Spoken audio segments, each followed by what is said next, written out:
Let's get to the next talk. Ihr kennt es doch sicher, die Werbung von der Sparkasse, die immer so an der Sparkasse klebt mit ihrer Girokarte, ist super sicher.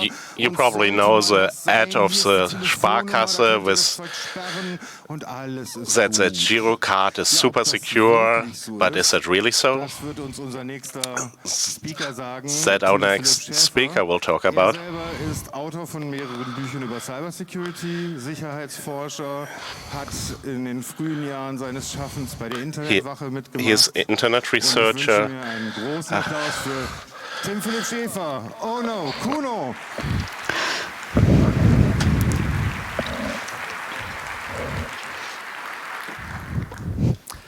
Prima. Hi and welcome. I'm Tim, and I was lucky or unlucky to lose my Girocard, or it was stolen. And that was the beginning that I started to look into how actually locking a Girocard works in Germany. So in the talk we will look at some basics, how many thefts we have and which way to pay we have. And then we'll look at the locking mechanisms to understand how secure or unsecure it actually is. So if we look at the statistics on theft in Germany, during Corona we had less, but there are some years where we had over 150,000 thefts, and they are from the police statistics. So if we think about a modern wallet, we have some paper money, and then we have a lot of cards with girocards and credit cards, and they are both able to pay contactless.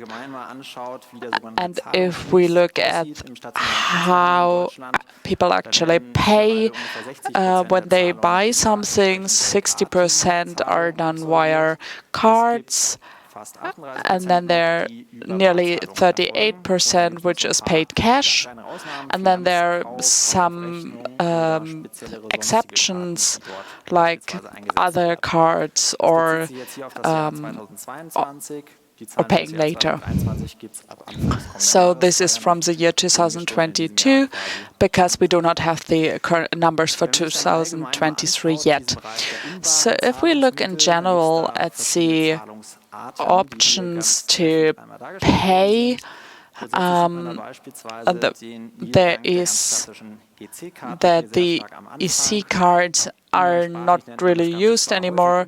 Even so, it's often called EC card. This is not an EC card. So primarily we're using Maestro or Girocards, and this is shown in the blue line. There are other ways to pay. So credit cards are used more and more because with mobile payment they are used, and more banks are actually used to pay this. And then there's also the electronic direct debiting, which allows us to do transactions, and we sometimes remember that as paying with signatures, but that also allows us to pay contactless, as we also know it from the normal Girocards.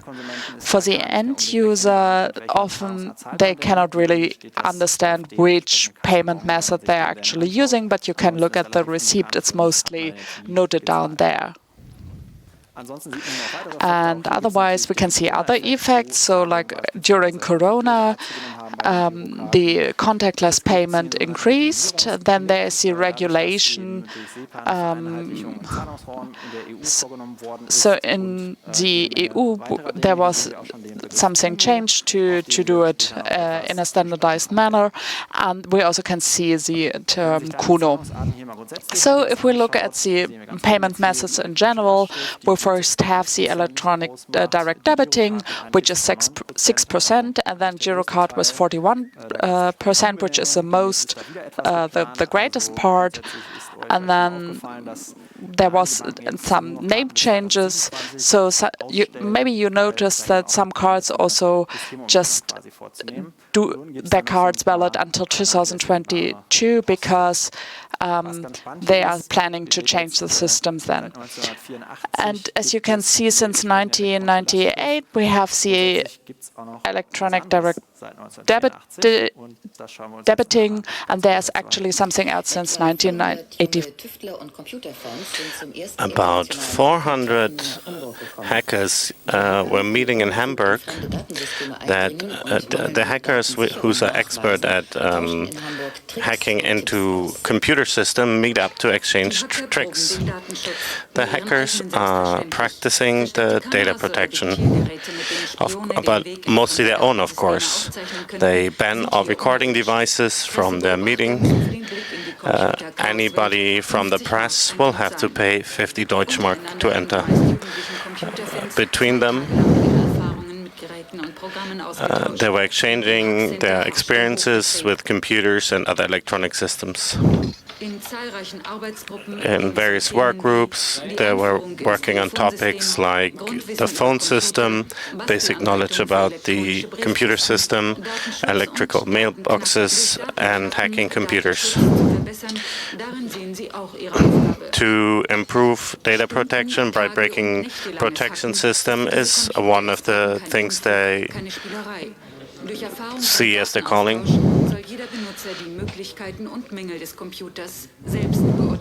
Through hands-on experiences, people visiting the conference are encouraged to experiencing data protection themselves.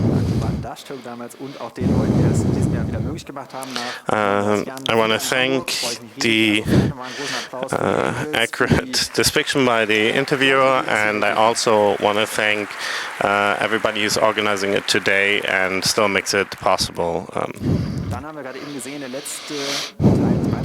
Then we also saw this thing where you saw the sentence about the capabilities and problems of a computer and how you can recognize them yourself, and this is also what we want to do today. So generally there were some interesting findings I was able to make doing this, so that's what we're going to go through. So generally in Germany, if you lose your electronic payment card, you get this special phone number that you can call. It's a special club that was founded 2002, and it's located in Berlin, and you can call it. They say about 1.5 million cards per year, and there's over 1,200 banks that are a member of this organization. Every single Sparkasse is a member of it.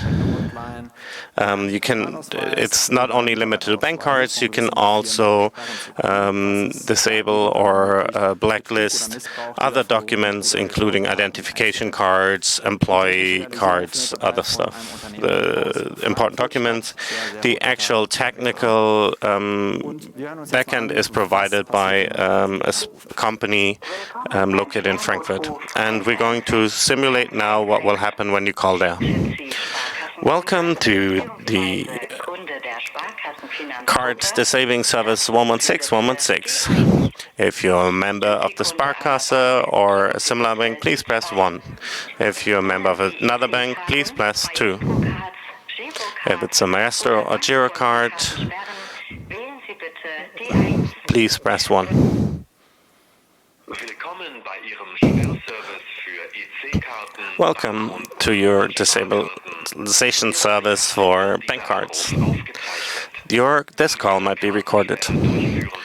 To continue the process, we are required, or you're required to provide us with your card number. And please remember that if you disable your card, all cards for the account will be disabled at once. Credit cards are handled separately. If you want to disable your credit card, please call your credit institute. Please answer with yes or no. Yes. Please tell me your international banking number. Of course, I will not share my IBAN with you, but I think the general principle is clear. As you essentially send through a bunch of voice computers, and you can already tell that it's various different systems, but nevertheless it's automatic and you're directed to the right banking system in the end. Also interesting is the disabilization app for Android or iOS. Very interesting, when you actually start them, you will have to accept special EULA, and you're not able to use it without accepting it. Well, once you actually accepted it, you can see what it can do. So you can use, you can directly disable card in here or call the number through the app. And you have various options, and including a data save. So, for example, you could already put your card in here. In case you lose it, you already have all the information prepared, and you just really have to press a few buttons.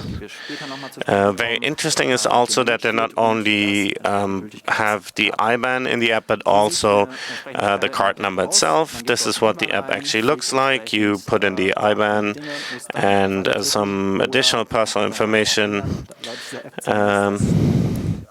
and you just press next and move to the app, and that's how it works. But this is how it works. But what will happen in 2023, and we need to support all of the technologies. So there actually is the locking fax. So actually it's also possible to send a fax to 116 and on the right in very small you can see that there's an alternative number if you cannot reach the 116. So what happens if you lose the card? You can either call, use a app or use a fax and lock your card. This will send to a server from the group, and then it will be sent to the to your bank account.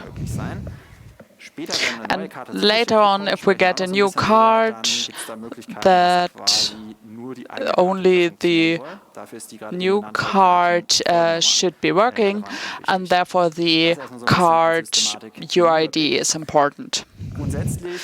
So in general, they assume you have a smartphone and you install the app, and then you can send to a certain URL report stuff. And if you look to the app a little bit more, you can see that it's connecting to a certain URL where you have APIs, and maybe you can try that on your computer where you can also intersect some traffic, and then you might be able to access the endpoints directly, and you can also send an IBAN there directly. So let's assume we have a malicious intent here, and we can do a mass locking by just sending out IBANs to the API, and then it will be transmitted to the bank accounts. And so maybe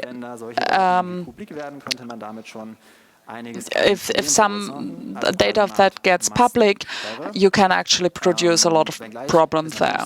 So even so, some of the banks might have mechanisms that if we receive 100,000 locking requests each hour, that they might not do that.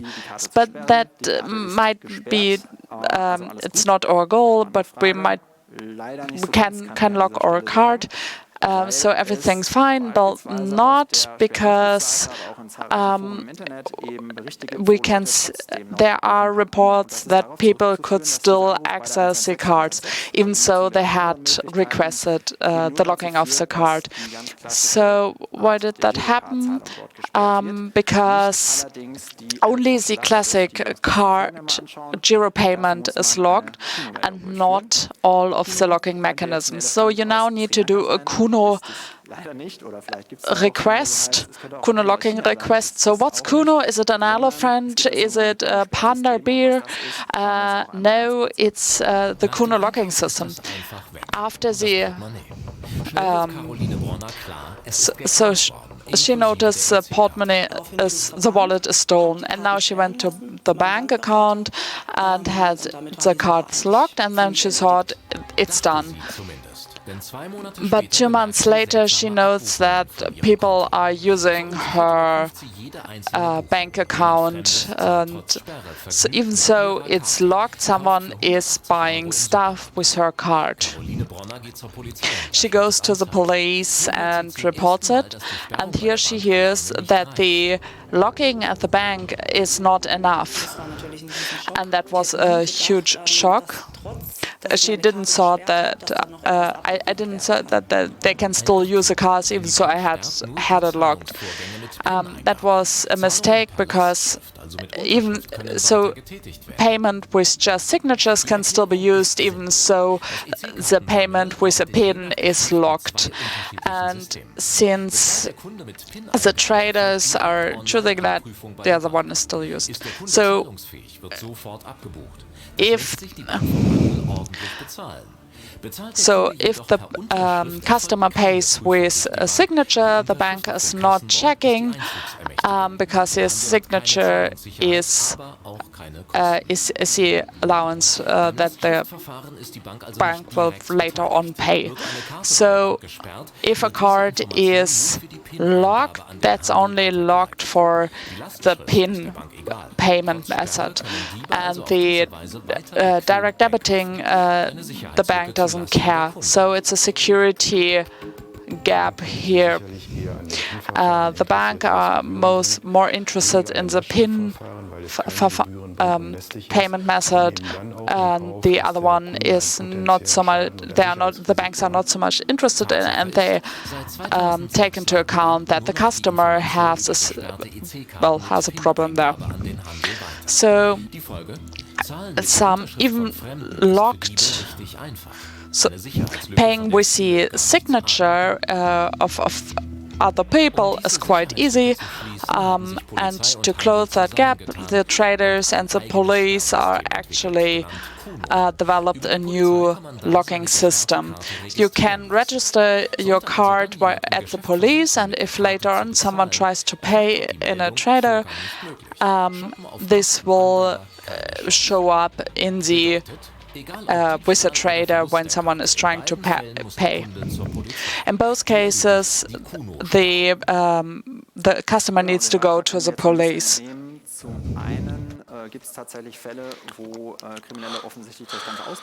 There are situations where criminals exploit this situation. They will specifically request direct debit so that they can exploit this loophole. There are also databases where you can get this information. At some payment machines you can choose the payment method, including direct debit. We hear that's a KUNO system from the police and the shops. It's run by. This is the website of KUNO. KUNO-Sperre sind Sie auf der sicheren Seite. Wie sicher diese Seite ist, gucken wir uns gleich nochmal etwas stärker an. Where they advertise that you're on the safe side with KUNO. Weil wir wissen jetzt, es ist kein Elefant, es ist kein Panda, sondern What does KUNO mean? It's an abbreviation for criminal.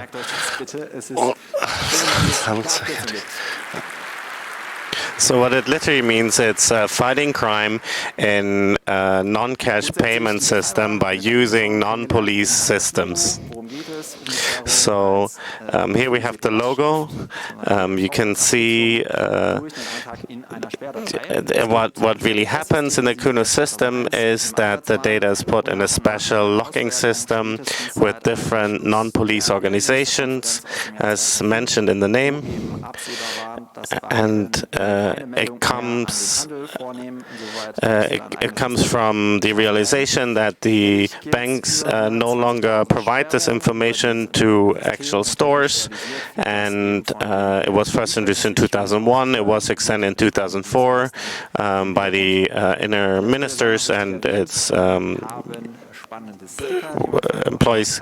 There's 120,000 locking events a year, and how it actually works we'll get in a second. Some of the promises it brings is that you're on a safe side with it. Additionally, it also claims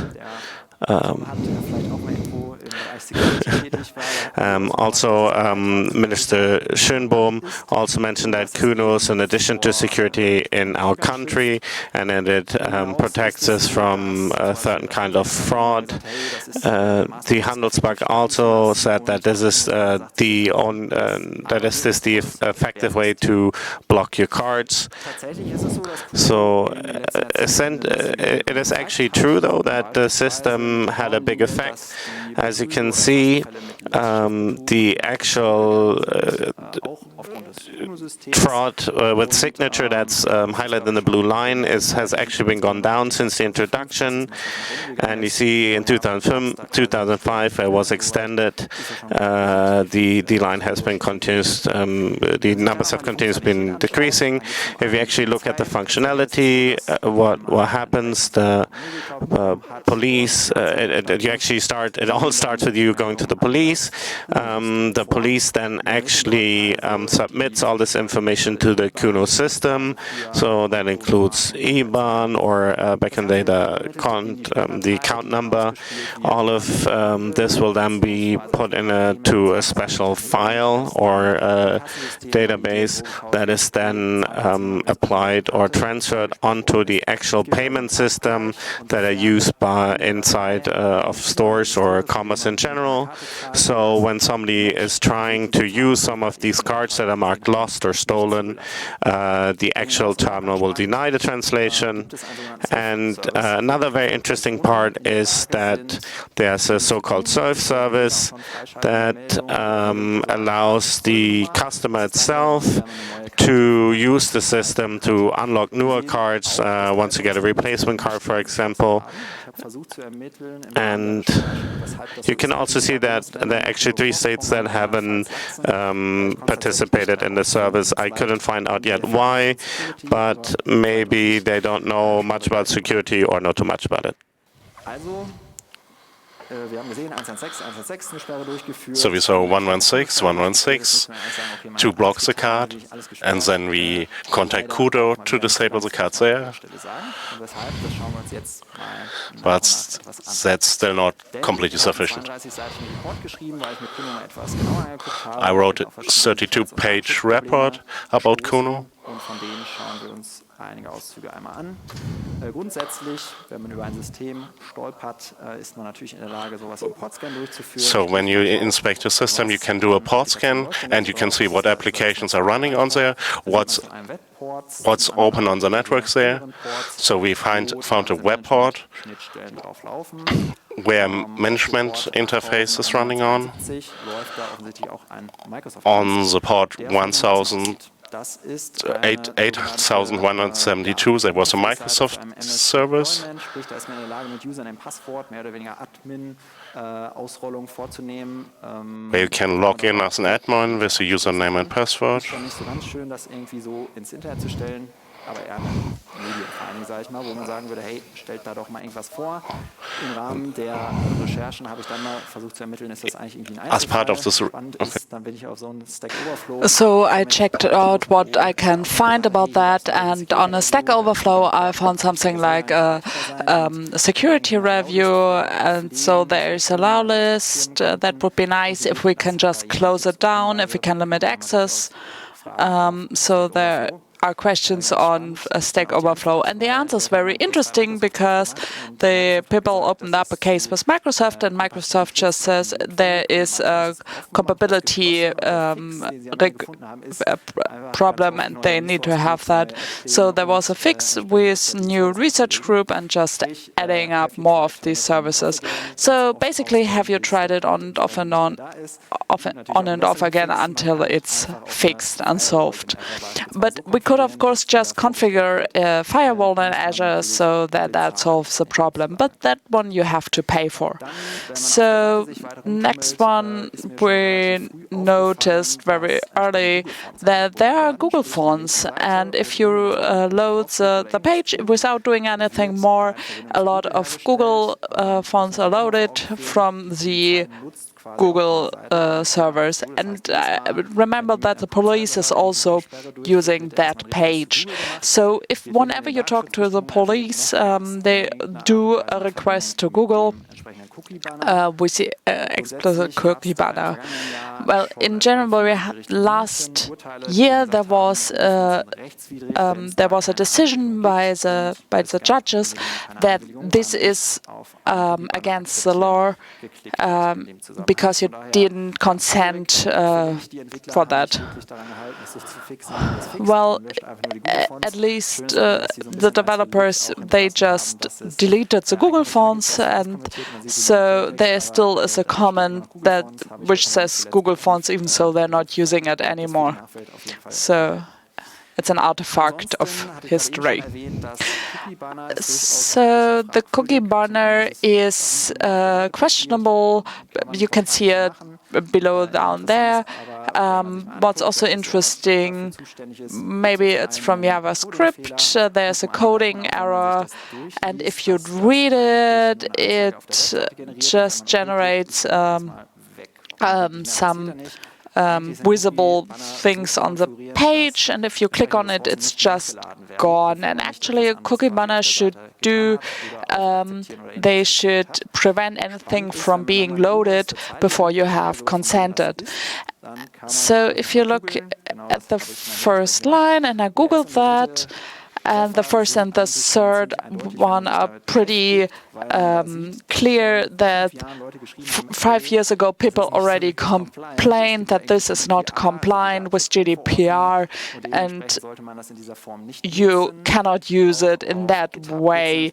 Also on GitHub you can see another comment that this is not legally valid, and it's linking to Reuters.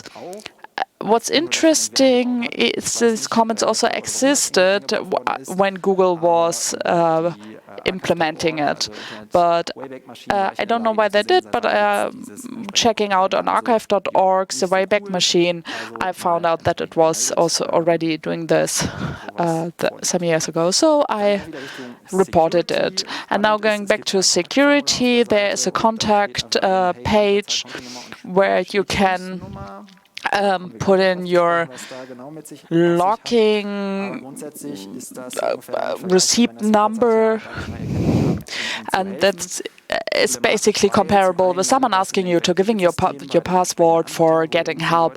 So So you just don't do it in that way. This is generally a problem because it is kind of breaking some of the principles as well with especially because the police is supposed to use this, it's kind of mixing the authorization of the user that got his card stolen and police officer. So what is this actual number? Well, it is an actually number you receive when you create the request to block a card. It's a special password that you receive. The police generally has access to this too, which can be maybe questionable because in theory it should just be for you. The other interesting part is now that it's just a 5-digit number, and that might not be very secure, especially if a card is stolen. You already have the IBAN, and a 5-digit number might be a bit short.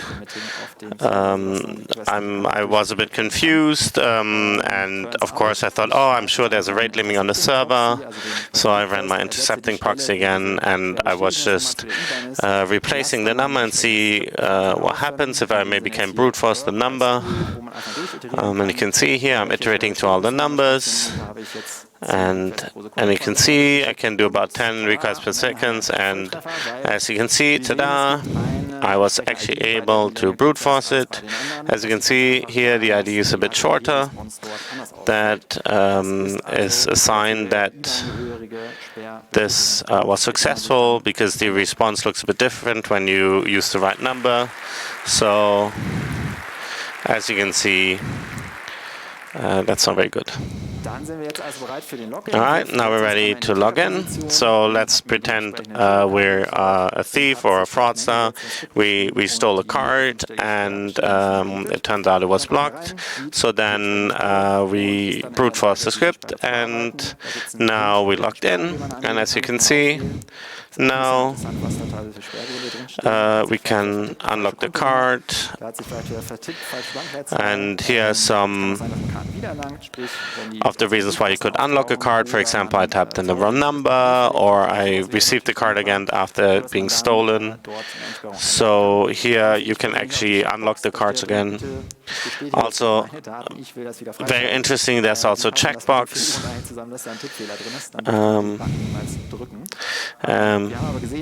As you can see, also very interesting, it asks you to agree that this is your card, but there's also type in here, so you might actually not be allowed to press this.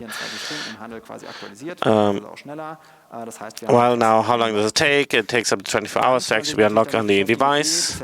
Now, that's of course already interesting, but how could we extend then? As we know now, you can just take an IBAN number and brute force these pins. Now, another very interesting thing, if you know that the IBAN in German is 22 digits long, the front is very predictable because it's by bank, so they're quite repetitive. And additionally, also the bank numbers in the back follow a certain number.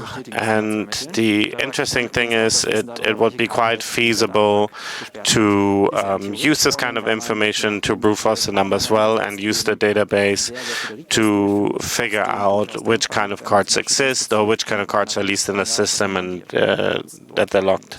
So very interesting. Another very interesting thing, here's the price list. What does it cost to do a KUNO check? It actually turns out that it's 5 to 9 cents for every request. I thought maybe that might be a business model. Maybe I'll just start doing these checks and charging for it. But maybe rather not. Then I also looked at the actual data protection law. Here's some different versions. And very interesting. The first one was talking about personal identity information as any information that's saved together with data of the person, but that is actually wrong. That's not how that worked. So that was very weird. Also very interesting or important to note is that it says that they no longer sell the data to a third party.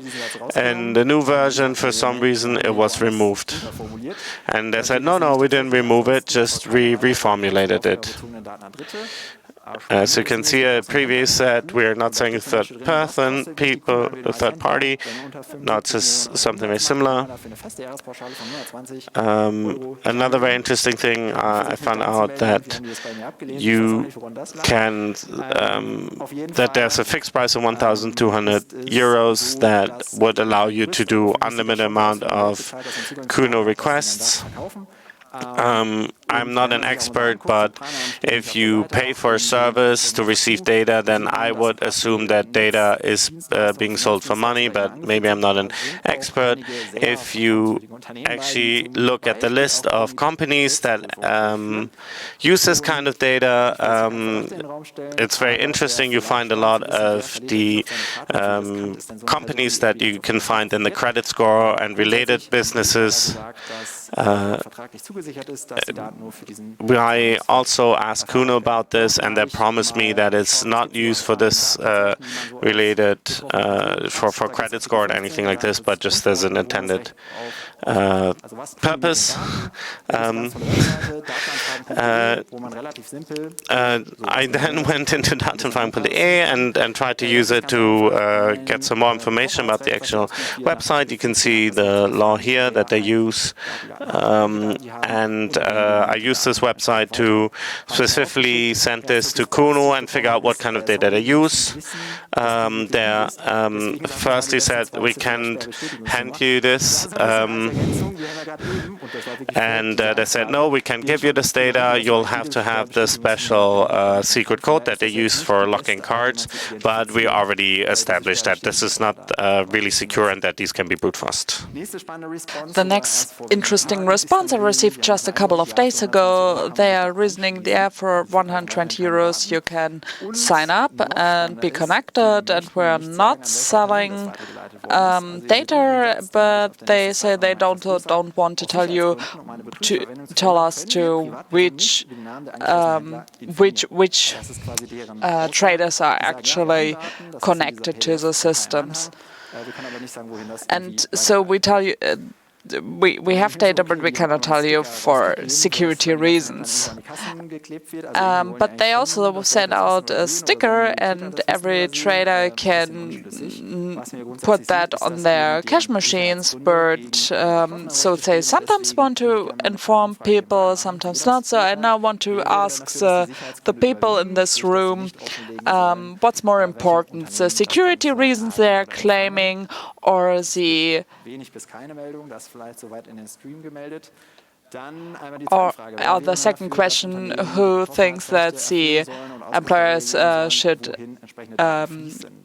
give out the information for data? A lot of hand there. So maybe I'll ask someone who's responsible to take care of the... And there's more to discover. So we have an admin portal. I don't know how they do it, how the police logs in there, because they went into a second room.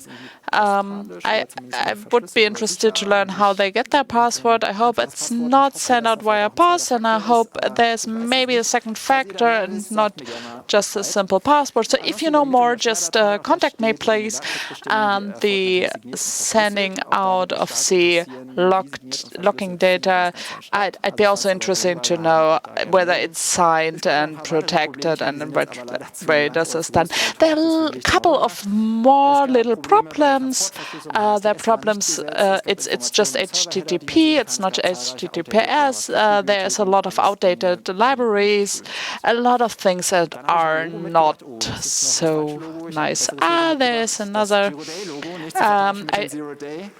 I changed the logo a little bit, a Giroday logo. So you can go to giroday.de and read the report. Not to be confused with Zero Day.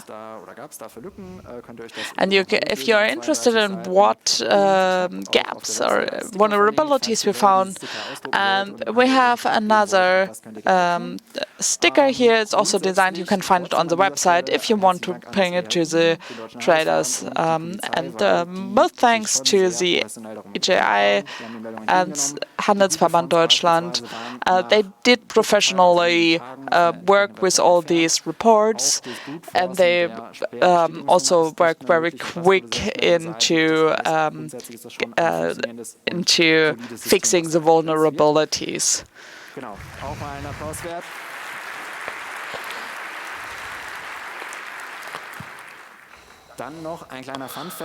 Then a little fun fact, how transactions are recorded.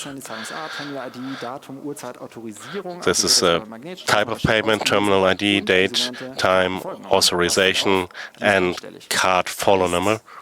Bei KUNO beispielsweise ist es so, man soll ja diese Kartenfolgenummer dort angeben, damit with KUNO, you're supposed to specify the card follow number that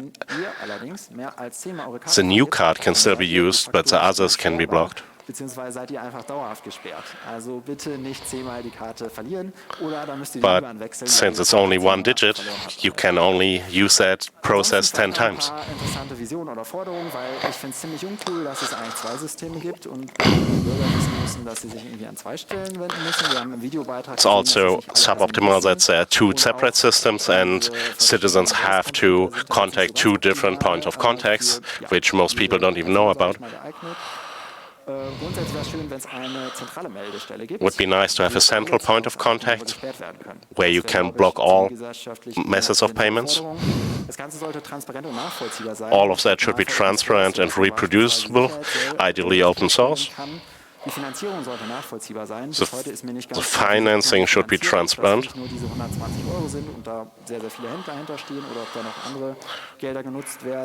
If it's only the retailers or also other parties involved, and it should be secure and audible. Call to action for you guys.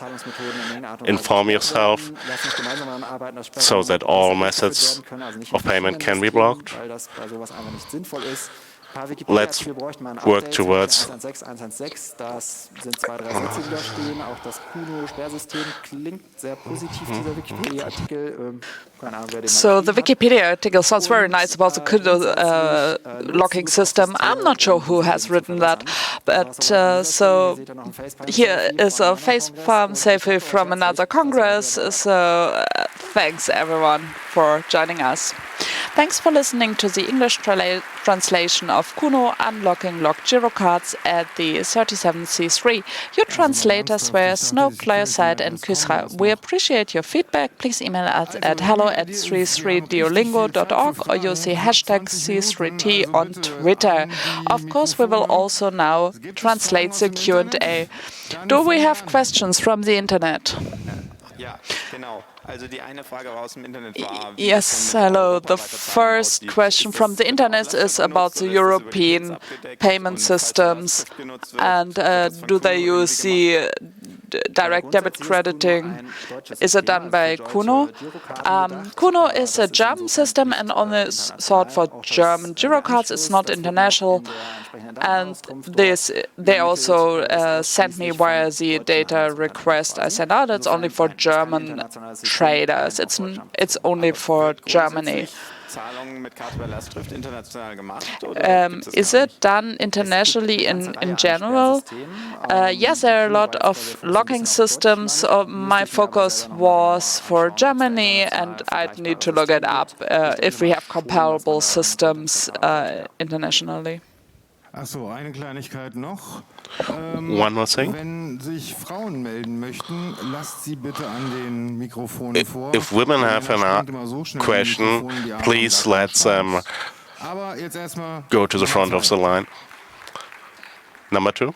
Ist das eigentlich eine andere Lastschrift als die übliche Lastschrift? Kann man da nicht einfach widersprechen innerhalb von 12 Monaten? Is that different from the regular direct debit process? Can't you charge that back? Nachdem Sachen vom Konto abgebucht werden, Dinge zurückbuchen, das ist richtig.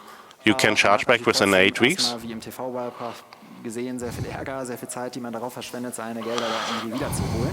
Aber ja, das ist in dem Sinne ein Händlerproblem, weil es korrekt ist, dass die Ware, wenn sie denn mit betrügerischen Absichten gekauft wird, dann den Laden verlassen würde. Der Schaden, wenn man das The problem is zurückbuchen würde, liegt dann if the goods were bought with malicious interest. Falls das Geld irgendwie zwischendurch abgehoben worden ist. Aus der Nummer 1 bitte. Number one, please. Ja. Yeah. Du hast You said that you, with admin, scans the domain. Is that just possible, or do we need to be careful? Yeah, one always should be careful whatever one does. One can still just try it. I think some ports are still open. Nummer 2 bitte. Number two, please. This is a follow-up question for just requesting the direct debiting back, and we're speaking about a couple of 100,000 card lockings a day, where the banks are not interested in just transmitting the locking data themselves to sending that out to the KUNO system.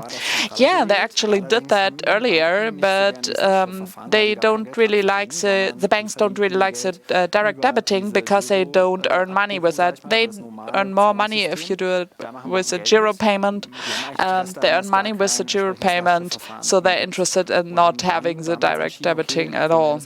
So they're interested in this isn't really great for the customers or for the traders, but it's Eine Frage aus dem Internet bitte. One question from the internet, please. Wie hoch der Anteil im Handel ist, die KUNO nutzen? So. Do you know how many retailers are using KUNO? It's supposedly 90% of retailers, but it's unclear if it includes retailers that use electronic payment. It's sometimes unclear when you pay contactless if it's a direct debit in the background or not.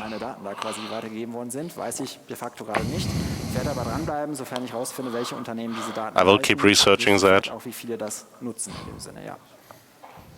An Mikro 1 bitte. Ja, danke. Number one, please. Also zum einen ist die Frage, die ich habe, gilt es auch für die Girocard digital, was du jetzt getestet hast? Is it also true for the Girocard digital? Apple Pay, Google Pay, Pendant?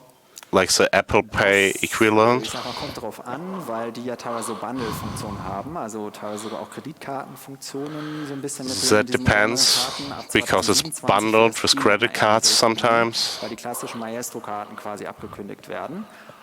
Grundsätzlich, wenn die Lastschrift können, ist das aber auch so, ja. Basically, if they use direct debit, they are affected. Aus dem Chip oder aus dem Magnetstreifen, okay, welche Bankverbindung ist denn das? Und dann wird da ein Lastschriftmandat draus aufgeführt, ja. They read the chip. Nummer 2 bitte. Number two. Ich wollte kurz fragen, ob man nicht allgemein oder ob es Sinn machen würde, dass man allgemein die Zahlungen mit Unterschrift sperrt. Would it make sense generally to block all payments with signature? Genau, man kann mehrere Gründe haben. Zum einen ist es so, dass man beispielsweise dann die Möglichkeit hat, per Lastschrift oder Unterschrift zu bezahlen, wenn man beispielsweise ganz oft in den Laden da war, weil die steigen dann von dem sicheren Verfahren eher auf das unsichere Verfahren rück. So ein gewisser Trust-Faktor ist dabei. What you can do if Läden, die das sehr stark noch einsetzen, bist du da also nicht if you personally pay at the shop, und bekommst gar nicht mit, dass das eigentlich eine Lastschrift ist. Es gibt immer wieder Debatten, das Lastschriftverfahren grundsätzlich abzuschaffen, weil es als relativ unsicher ist. Yeah, this is a good comment. Generally, you should know, you might have noticed if you go to the same store that some stores still do downgrade the security of your purchase because you've been there multiple times. With contactless, it might also happen automatically without knowing. There's also the next question. So there are also other systems to block cards if you're actually insolvent. Do you know anything about that system? Do you know if that is actually something retail cares about, or that could be dangerous for retail? That's a very interesting question. Indeed, that is something I probably should look into. I can't answer this right now because I just don't happen to know. Also, if the same system is being used, could you actually use the system to figure out who is insolvent? Yes, in January, yes, that is true. This information is somewhat available, so if the same system is used, that would be the case. And we also could find out that some rather odd companies that are in the business of credit score receive this data. In theory, legally, that should not be allowed, but yeah, we know that that's not always being followed. Are there any questions from the internet? Yeah. Do you know if there are banks that do not deport debit transactions to begin with? Yeah, very interesting. I actually don't know. As we just noticed, you actually can't opt out of the system without KUNO. But as far as I know, it's actually not possible to disable the systems specifically. Maybe there's a way to just use a very modern credit card that just has the more advanced system available to it, but once again, as far as I know, that's not possible. A question from microphone 1. Hello. I had my account for about 25 years. It's probably my 5th card. So does that mean in another 25 years I'm probably run out of cards and then I will not be able to use it anymore? Yes, that is true. It sounds like you have an end date for your account, and I really hope for you you don't need to replace your card that often, that you can keep using card. Number 2, please. Have you actually checked the security of the app itself? Do you mean the 116.106 app itself? Yes. Yes, that's. I looked at it. It has some security mechanism inside of it. It looks all plausible and it looks pretty good. Most of it goes to special server systems, and you could do port can. Looking at it, I don't want to talk about it too much because there's a lot of space for mischief. Okay. Just a quick question. Why do you think on the scan the UTMP port was open? Well, I'm not sure. I don't know for sure. I looked at a few ports. If you're interested, maybe provide me some feedback. In my opinion, some of these ports should not be open at all, so there's clearly space for optimization. Hello, thank you for the nice talk. You mentioned that when we switch from EC to the Girocard, and you mentioned that there will be a new system. Yes, there will be a new system, and there'll be some customer batching. In Germany, cards are Girocards within Germany. They're kind of bind together. And when you go into the European space, you'll use a MasterCard, which is run by Visa. So in the future, Maestro is going to be deprecated. So in the future will probably bundled with Visa or MasterCard in the future, but MasterCard will no longer be supported in 2027. Thank you. Last question, microphone 1. I would have a nice idea for a DDoS attack. because based on other information, I happen to know that an end device that uses the debit payment system, if you actually just lock your card regularly and then actually have a fraudulent debit purchase, then if that happens a lot, then the actual merchant will have to explain itself to the bank itself why there have been so many fraudulent transactions processed through its terminals. What do you think in your experience? What's your experience in this, and what do you think about that? I have, of course, I have some ideas, but this sounds very malicious, so I probably won't share my thoughts on this. Do you also show that KUNO was hosted at Azure? Don't you think that is problematic? Is there anything mentioned in the data protection EULA? Indeed, that is problematic. Now that I think about it, indeed, Microsoft is an international US company, so this could indeed be problematic as well. Einen herzlichen Dank. Tim Philipp Schäfers, einen großen Applaus bitte. Thank you. Applause.